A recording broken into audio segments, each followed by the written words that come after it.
kita bakal bahas topik yang lagi panas banget nih. Soal wasit Majed Al-Shamrani, sebuah nama yang jujur aja bikin kita teringat lagi sama kontroversi dan kenangan pahit di sepak bola Indonesia. Kalian pernah nggak sih lagi seru-serunya nonton pertandingan bola, malah jadi fokus ke wasitnya?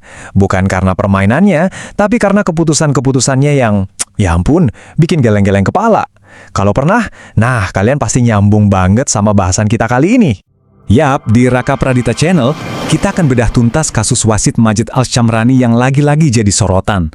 Kita akan coba lihat kenapa nama ini rasanya kayak deja vu yang nggak enak banget, terutama buat para pendukung sepak bola tanah air.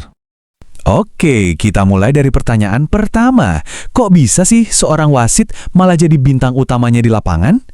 Jadi gini ceritanya. Waktu laga Persib lawan Ratchaburi, Persib emang menang tipis 1-0.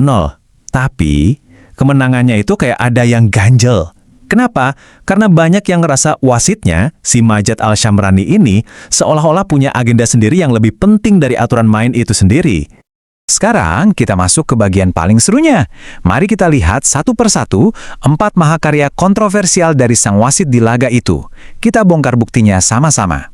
Yang pertama, dan ini yang paling bikin heboh, kartu merah buat William Barros. Yang aneh, wasitnya sama sekali nggak ngecek VAR.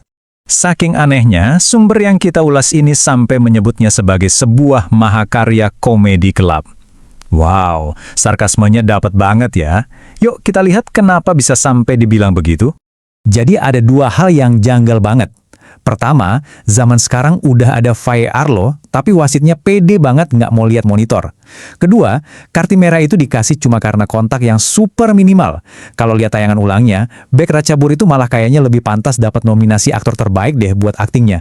Bener-bener keputusan yang susah banget dicerna akal sehat.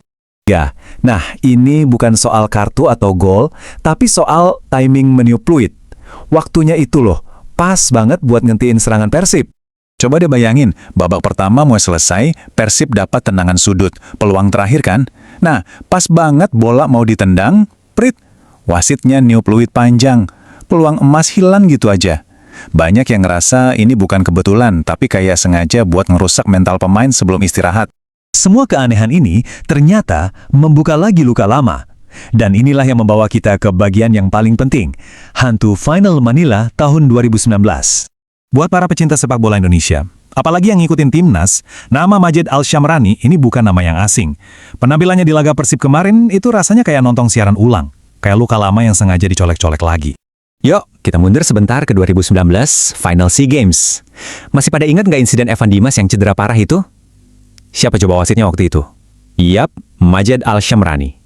Dia cuma diem aja, seolah nggak ada apa-apa.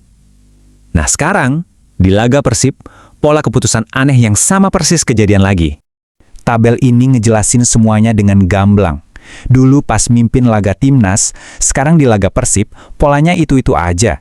Dia murah hati banget sama pelanggaran keras dari lawan, tapi giliran pemain kita yang protes, sekecil apapun, dia jadi sensitif banget. Konsisten banget ya, tapi dalam hal yang salah. Dari semua drama ini, sekarang pertanyaannya jadi, siapa sih pemenang yang sebenarnya dari pertandingan kemarin? Kalau lihat papan skor, ya jelas Persib menang 1-0. Tapi menurut analisis yang kita bedah, pemenang sejatinya itu bukan Persib, melainkan sang wasit sendiri, Majed Al-Shamrani. Kok bisa gitu? Ya karena dia berhasil jadi pusat perhatian. Orang-orang jadi nggak ngomongin pemain, tapi ngomongin dia. Dia sukses mencuri panggung. Dan yang paling penting, dia berhasil bikin satu negara, lagi-lagi cuma bisa elus-elus dada. Dan ini kritik penutup yang nusuk banget. Kalau AFC sebagai badan sepak bola Asia terus-terusan membiarkan wasit dengan standar kayak gini, ini bukan cuma ngerugiin satu tim, tapi ngerusak kompetisinya sendiri. Lama-lama, kompetisinya bisa jadi turnamen tebak-tebakan hati wasit. Sindiran yang tajam banget kan? Pada akhirnya, ini menyisakan satu pertanyaan buat kita semua. Kalau wasit yang tugasnya menegakkan aturan, malah jadi pusat drama, apakah sepak bola masih bisa kita sebut sebagai permainan yang adil? Nah sekarang giliran kalian, gimana pendapat kalian soal fenomena ini? Cuma kebetulan aja atau emang ada polanya? Coba tulis pemikiran kalian di kolom komentar ya. Dan tentunya kalau kalian suka bahasan mendalam kayak gini, jangan lupa klik like, subscribe, dan nyalain lonceng notifikasi Raka Pradita Channel biar nggak ketinggalan konten-konten seru lainnya. Makasih banyak udah nonton.